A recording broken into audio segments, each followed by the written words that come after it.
Sempat waktu itu secara fisik mendapat teror, selesai persidangan dikejar-kejar massa, namun pihak kejaksaan kepolisian sangat tanggap sehingga kami bisa tidak ada permasalahan saat itu, diamankan teman-teman kepolisian dan kejaksaan. Yang saya dengar Pak Novian juga harus terus berganti-ganti hotel, terus berpindah-pindah tempat begitu ya? Iya Pak Nasir, bahkan keluarga nelpon pun tidak bisa. Kenapa? Karena posisi handphone saya matikan supaya tidak ada lacak dan lain-lain. Jadi memang di lapangan tantangannya juga begitu kuat ya? Iya, itu terhadap fisik. Ada juga tantangan yang tadinya harusnya bisa enak Pak Nasir. Iya, apa itu? Tantangan itu tidak hanya seram, tapi mengenakan juga. Mengenakan juga banyak ya? Iya, nah itu alhamdulillah kita bisa lewati Pak Nasir. Iya. Halo Sobat PPATK, selamat bergabung di Jumatan. Jumpa PPATK Pekanan bersama saya M. Natsir Konga dan narasumber terbaik. Kita dan kalian semua harus tahu agar terhindar dari tindak pidana pencucian uang dan pendanaan terorisme. Jumatan hanya di channel PPATK Indonesia. Halo Sobat PPATK, jumpa lagi kita di Jumatan, Jumpa PPATK Pekanan. Bersama saya sudah hadir Bapak Muhammad Novian, beliau Ketua Kelompok Legislasi di Pusat Pelaporan dan Analisis Transaksi Keuangan. Alumni Sarjana Hukum dari Trisakti ini, kemudian S2-nya di UI dan sekarang mengambil program doktor di UI ya Pak Novian. Ya. Terima kasih sudah hadir di studio. Sama-sama Pak Nasir. Kita ngobrol saja terkait dengan peran Pak Novian yang begitu strategis ya di dalam memberikan keterangan ahli sebagai bentuk suatu pencerahan mungkin Pak Novian di dalam proses pidana di peradilan ataupun di proses penyidikan. Nah, Sobat PPATK, Pak Novian ini hampir seluruh dari kasus-kasus besar yang ditangani oleh KPK misalnya ya, itu beliau sebagai saksi ahlinya. Kasus besar nanti mungkin Pak Novian ya, Pak Ode misalnya, atau kasus di kepolisian Joko dan lain-lain. Nah ini dari pengalaman yang ada Pak Novian, mungkin Pak Novian bisa cerita apa sebenarnya peran dari saksi ahli di dalam proses peradilan pidana Pak Novian. Iya, terima kasih Pak Nasir. Banyak memang dimensi yang kita bisa petik dari pengalaman kami selama ini. Tentunya terkait proses penegakan hukum. Tidak semata-mata kita memiliki tujuan menghakimi seseorang, namun kita lebih luas lagi menegakkan sebuah ranah hukum, dalam hal ini pencucian uang, agar orang lain akan jerak atau takut melakukan kejahatan pencucian uang.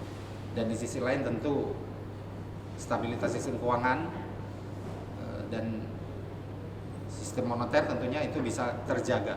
Itu yang lebih besar. Nah, lebih spesifik terhadap peran dari saksi ahli di mana di sana?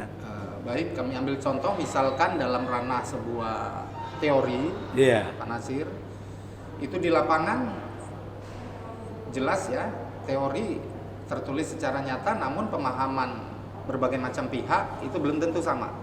Baik, hakim maupun jaksa misalnya. Benar, baik aparat penegak hukum, dalam hal ini penyidik, penuntut umum maupun hakim, itu bisa saja tidak sama. Antara satu sama lain, padahal sinergitas dalam peradilan pidana itu dibutuhkan. Nah sebentar Pak Novian, apa bedanya Pak Novian sebagai saksi ahli dalam proses penyidikan dengan ketika sudah di dalam persidangan itu? Iya, kalau di penyidikan jelas sekali hasil penyidikan teman-teman penyidik itu berupa fakta. Kita selaku ahli itu menganalisa ada atau tidak fakta atau indikasi unsur gitu ya. Unsur untuk pemenuhan unsur seseorang dapat diancam sebagai pelaku pencucian uang. Nah, setelah kita memberikan keterangan di tahap penyidikan itu dituangkan dalam berita acara pemeriksaan. Nanti berita acara pemeriksaan disampaikan ke jaksa penuntut umum, dihadirkan ke sidang, baru seorang ahli hadir ke sidang untuk membuat terang sebuah perkara, dalam hal ini adanya TPPU. Sehingga hakim yakin baik dari landasan teori, ketentuan yang berlaku, maupun keyakinan hakim sendiri, dia dapat memvonis terdakwa bersalah. Jadi biasanya saksi ahli itu diproses penyidikannya dia, diproses peradilannya juga Iya, saksi ahli yang sama gitu. benar Pak Nasir. Itu akan dipanggil kembali setelah dia diproses penyidikan BAP, dipanggil kembali di persidangan. Oke. Nah, dari pengalaman yang ada Pak Novian, mungkin bisa cerita ya, banyak kasus yang sudah diikuti, itu mana yang paling berkesan buat Pak Novian? Tentunya kasus-kasus yang besar itu berkesan, Iya. tapi kalau ditanya yang paling tentu pada kasus laborasi torus itu di Pengadilan Negeri Sorong, Pak Nasir. Papua ya? Iya, Papua. Oke. Kasusnya sendiri atau suasananya ini? Semuanya. Coba Kami cerita ambil nih. kasusnya misalkan. Menarik nih Pak Novian. Iya. Sobat PPATK. Pada kasus laborasi torus di Papua itu merupakan salah satu pengungkapan kasus yang sangat rumit, di mana di situ kita berhasil, dalam hal ini penyidik, penuntut umum, bahkan hakim melihat adanya beneficial owner di balik sebuah perusahaan tanpa orang tersebut ada atau duduk sebagai pengurus perusahaan tersebut. Namun bisa terungkap dengan secari kertas yang teman-teman menemukan secari Penyidik kertas ya? tersebut. Nah, Sehingga dapat terungkaplah kaitan antara transaksi yang signifikan dengan pelaku kejahatan pencucian uang dengan secari kertas tersebut. Nah, itu kasus pertama itu yang kami lihat menarik. nah itu hubungannya secari kertas dengan laborasi torusnya Iya. apa? Jadi karena pelaku ini tidak terlihat di susunan pengurus, sehingga sulit. Siapa yang bisa dipersalahkan? Oke. Sebagai intelektual dadar kalau kita istilahkan di Istilah hukum ya? istilah hukum. Nah, dengan secari kertas berupa surat kuasa penggunaan rekening terhadap si pelaku, terungkaplah sebuah perbuatan atau kejahatan di situ. Itu dari sisi kasus.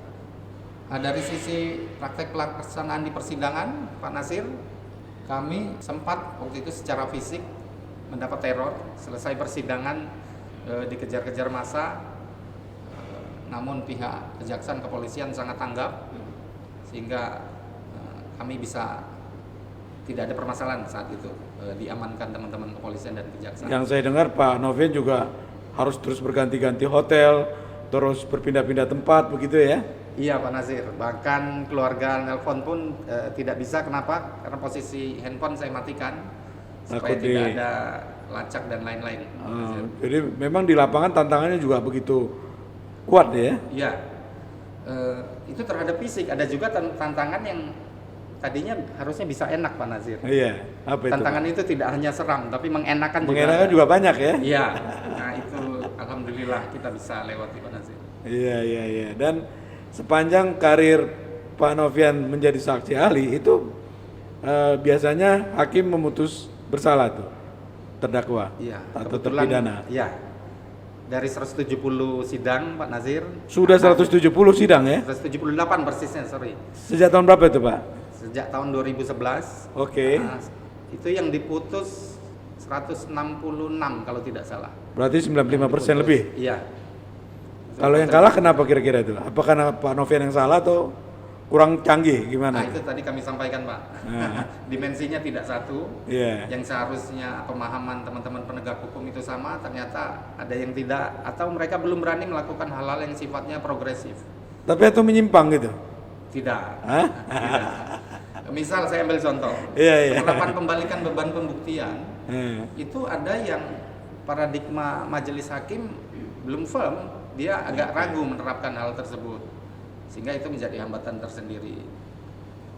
Atau juga terkait tindak pidana pencucian uang yang berdiri sendiri tanpa dibuktikan tindak pidana asal, itu ada yang sangat yakin teman-teman penuntut umum dan hakim, ada yang masih setengah-setengah, sehingga itu ada menimbulkan keraguan di persidangan.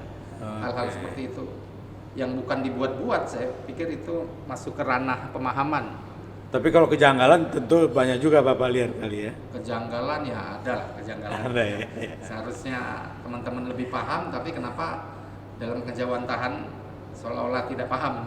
Iya. Seperti itu, Pak Nasir. Nah Pak Novian, undang-undang ini kan diundangkan udah sejak tahun 2002. Itu artinya sudah 18 tahun. Kalau dari pemahaman aparat penegak hukum yang Pak Novian selalu berinteraksi dengan kawan-kawan kita di penegak hukum, itu secara umum ya, karena kan Pak Novian bergaul dengan penegak hukum itu dari Sabang sampai Merauke kan. Udah kan teman-teman kita itu memahami secara utuh keberadaan undang-undang maupun keberadaan rejim anti pencucian uang. Iya, Pak Nasir, benar sekali. Hal tersebut terkait juga dengan periode berjalannya waktu, Pak Nasir. Iya. Undang-undang baru berlaku, Iya. banyak yang mencerca dalam arti undang-undang ini seolah-olah tidak benar karena banyak terobosan-terobosan di dalamnya, seperti tadi pembuktian terbalik, standalone money laundering. Itu proses pertama. Berjalannya waktu, di kurun waktu selanjutnya mulai orang memahami, tapi belum berani melaksanakan karena tidak ada jurisprudensi sebelumnya. Berjalan lagi waktu, orang sudah mulai, maksud kami peradilan, sistem peradilan sudah mulai berani 1-2 putusan yang progresif. Nah, di periode sekarang rata-rata pemahaman sudah hampir sama, tapi mereka perlu sosok dan perlu role model. Tadi jurisprudensi atau bahkan peran seorang ahli di situ sangat berperan karena menambah yakin, karena sistem peradilan kita negatif fatal, keyakinan hakim menjadi salah satu komponen yang besar dalam memutus sebuah perkara. Nah, keyakinan itulah yang kita bangun. Selain dari dimensi teori, peraturan, butuh juga keberanian dalam tanda kutip, khususnya majelis hakim untuk memutus sebuah perkara dengan kaidah-kaidah hukum yang baru. Oke Pak Novian, tadi Pak Novian sudah bercerita bagaimana kasus yang begitu rumit dalam kasus Laborasitorus dan tantangan di lapangan. Nah, kalau kasus yang berdimensi melibatkan uang yang besar, kasus apa yang sudah pernah Pak Novian terlibat sebagai saksi ahli di sana? Ya, Pak Nasir, tadi juga Laborasitorus itu 1,2 triliun ya. Oh, besar ya. Kusuhariah Iya. itu juga seorang PNS di Batam ya. Provinsi Batam. Oke. Itu juga mencapai angka triliun dan 1,3 lain-lain seperti ya. Joko Susilo, Fuad Amin, Iya. dan Waude, anggota Banggar, dan banyak lainnya, Pak Nasir. Nah, oke, untuk yang kasus Batam, seorang PNS, itu garis besarnya seperti apa? Iya. Jadi seorang PNS ini memiliki sebuah rekening tentunya sebagaimana kehidupan kesehariannya. Nah, ternyata di dalam rekening itu terdapat jumlah yang signifikan transaksi. Oke. Diungkaplah menjadi kasus TPPU. Namun di persidangan majelis hakim menganggap biasa-biasa saja rekening orang bertransaksi besar. Toh si adiknya tahu memang kakaknya pengusaha, itu dikirim dari kakaknya uang tersebut. Jadi tidak ada masalah. Di pengadilan negeri pencucian uangnya bebas. Oke. Namun kami koordinasi dengan penuntut umum untuk mengajukan kasasi. Diperkuat lagi bukti-bukti bahwa sikap batin atau pengetahuan si pelaku ini sesungguhnya dia tahu ada yang tidak beres dengan kakaknya. Seharusnya lewat perusahaan, maksud saya Pak Nasir. Oke. Tapi kenapa butuh rekening seorang adik?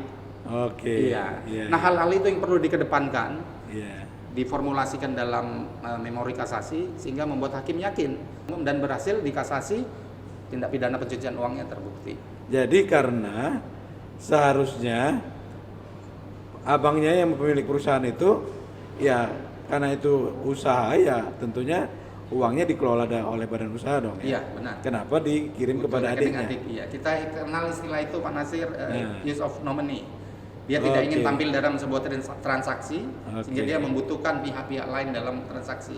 Yang ada di benak pelaku, transaksi hasil kejahatan itu tidak ada kaitan dengan saya, tapi Oke. dengan orang-orang yang rekeningnya teraliri uang, itu di benak. Itulah pencucian uang yang sesungguhnya. Berarti yang penerima rekening tadi, yang PNS itu turut serta karena dia kena pasal 5 gitu. Atau dia pelaku utama juga kena di pasal 3. Itu gimana? Waktu itu memang bermufakat jahat, sama-sama melakukan pencucian uang. Nah, ini pengalaman ya Pak Novian ya. Bagaimana dalam tindak pidana pencucian uang ini kan fokusnya adalah follow the money, mengejar uang hasil kejahatan. Nah, beberapa fakta yang ada memang uang itu dapat, tapi tidak sebagaimana mestinya atau harapannya. Kalau yang terakhir kasus Novanto misalnya, kerugian negara itu kan 2,3 triliun. Tapi hanya 400 miliar yang bisa dikembalikan untuk menutupi kerugian negara. Nah, menurut Pak Novian nih, dari pengalaman sebagai saksi ahli, kenapa? Padahal kan dari informasi hasil analisis yang disampaikan PPATK itu kan cukup cukup komprehensif boleh dibilang. Apa kendala di lapangan? Ya, Sobat PPATK, kita juga harus sama-sama dalam hal ini, baik masyarakat, karyawan, pegawai, pebisnis, tidak bisa sendiri-sendiri, Pak Nasir, dalam bermasyarakat. Nah, kaitannya apa ke tindak pidana pencucian uang? Kita pun Indonesia masih butuh penguat-penguat, dalam hal ini single database salah satunya, terkait kepemilikan tanah, kepemilikan kendaraan, pembayaran pajak, Nah, itu masalahnya Pak. mobil dan seterusnya. Itu kita punya single database. Iya. Yang ingin kami sampaikan, ada kalanya sebuah kasus tidak maksimal aset recovery. Nah, bagaimana kita bisa tahu kalau rumah yang di depan situ misalkan adalah punya Pak Novian? Saya menggunakan nama-nama lain. Andaikan single database itu kita bangun secara utuh dan terintegrasi, itu akan lebih mudah dalam rangka aset recovery. Kami melihat seperti itu. Iya, itu justru masalahnya Pak Novian. Ya. Seingat saya Pak Novian ya, problem kita kenapa di itu kan, pertama itu problem kita kan karena banyaknya orang yang punya identitas, sehingga kita perlu tadi Pak Novian bilang single identity number. Bertahun-tahun tuh negara mengumpulkan duit, sehingga beberapa tahun lalu akhirnya punyalah negara uang untuk membuat single identity number tadi kan, itu yang buat EKTP. Ya. Lalu kemudian uang negara itu dikorup, kan itu proyeknya. Akhirnya ya harapan tadi belum optimal lah seperti itu ya. Nah, sehingga peran seterusnya ke depan Pak Novian sebagai ahli ini sangat-sangat dibutuhkan oleh sistem peradilan kita ya.